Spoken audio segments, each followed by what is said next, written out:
It's been said by many creative geniuses that have been here before us that we always create better together rather than alone. Last week, we discussed the core components of fostering this sense of community, right? Shared values, communication channels, fostering collaboration. Today, we'll continue this 5-week series on building a creative community by exploring strategies and techniques for inspiring creativity within a creative community. Let's get into it.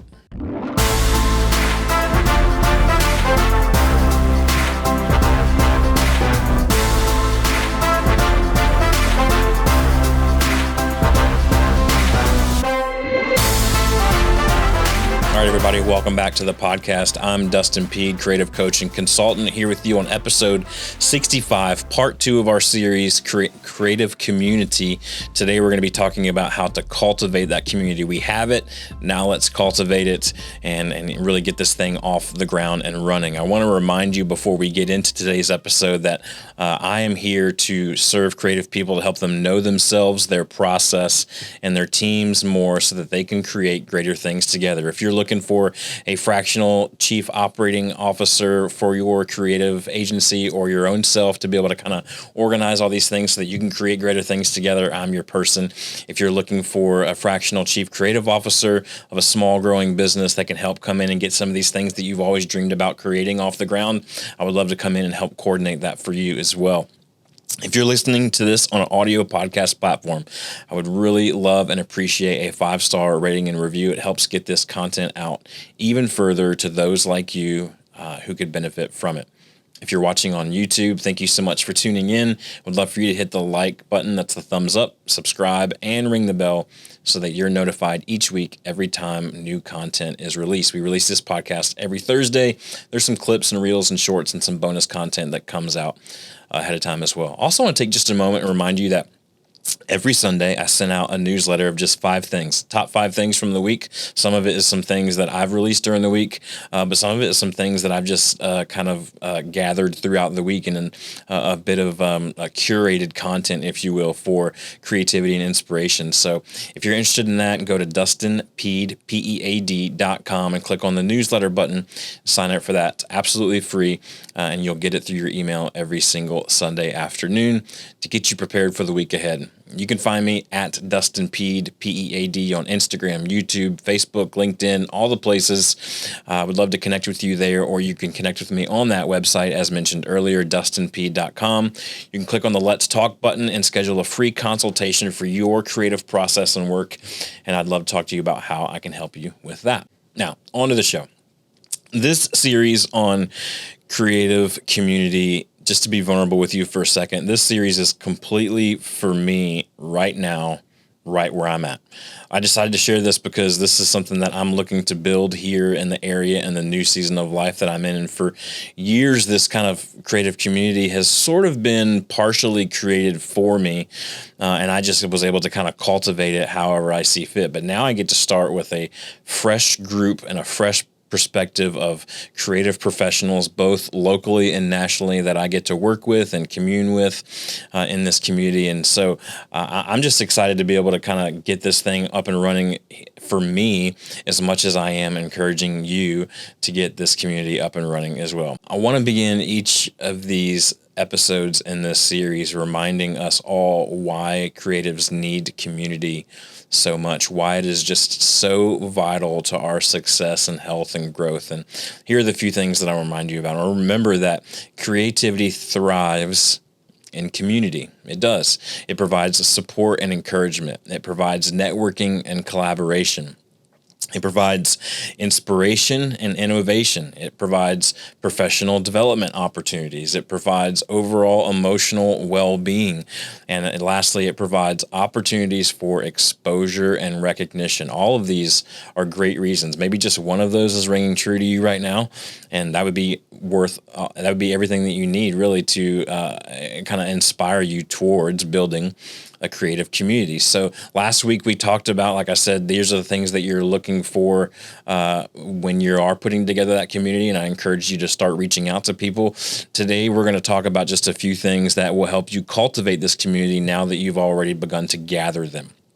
So this is not an exhaustive list. This is just 3 things that I think would have really kind of a good starting place for your community. One really great way to spur creative community immediately and to kind of get to know everybody very quickly is to host brainstorming sessions. Could be online over Zoom, could be in person at the local coffee shop, but who needs a large quantity of ideas? That's what it's about. Remember, brainstorms are about the number of ideas, not the quality of the ideas. And so the goal of the brainstorm, 60 to 90 minutes, no bad ideas. All you're doing is capturing the idea and not going too far into the weeds of what you may or may not be able to do, but it's about quantity of ideas. And so maybe just reach out and say, hey, everybody, I have a project coming up that I would really love to brainstorm with you guys about to help kick around some ideas. Put it out there as a topic, set a time and a place, and say, I would love for you to join me, whether it be digitally or in person. Or it may be, hey, everybody, does anyone have any projects coming up that they would love to brainstorm with a group of creatives about? I don't really know too many creatives that would say no to that. Even if you are an introvert, eventually you get to understand that having a well of ideas, having a large quantity of ideas at your disposal for any given project at a time is super invaluable, and it's just there's nothing like it. There's no greater gift to a group of creatives or to a creative person entering in a project than to be able to have a bunch of ideas of which way they could take this thing. So host brainstorming sessions is a really great way to cultivate this community very quickly. Another thing is to facilitate skill sharing workshops. What I mean by this is maybe Photoshop really well. Or maybe InDesign or After Effects, or maybe photography and cameras. Maybe you're a gearhead and you know gear really well. Maybe you know how to edit writing really well. Maybe you know how to write songs really well. Whatever it is, there's something that you're good at that other people can benefit from. And there's other things that other people are good at that you could benefit from.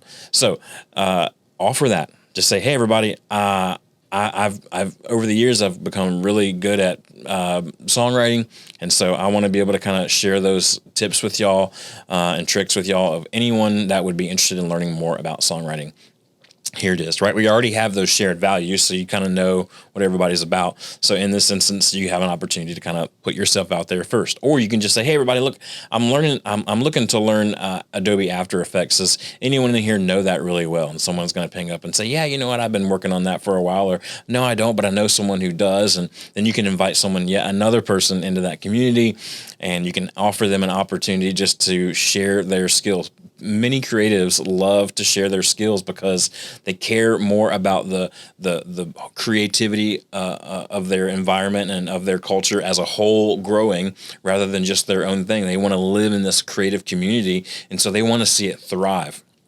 And no better way to see it thrive than to share skills. So facilitating skill sharing workshops is a really great way to cultivate the community that you have started to begin to form around creative people. The last thing, this is the one that I love the most, that you can do immediately. You don't really need any kind of additional funds or assets to really get this started, is to encourage experimentation. Encourage experimentation. This group should be a safe place for you and everyone else in it to try and fail. You can push boundaries within this group in a way that you might not be able to afford to with your clients. And so it's a little bit of creating for creative sake, maybe, but it's also an opportunity for you to exercise that creative muscle and push it further than you've ever thought before. Hey, if it hits, it hits, and you can try it on a client. And if it doesn't, there's no harm in it. Try again. There's no egos in this group. That's part of our shared values, right? We have this group of like, hey, listen, we are who we are. There's no egos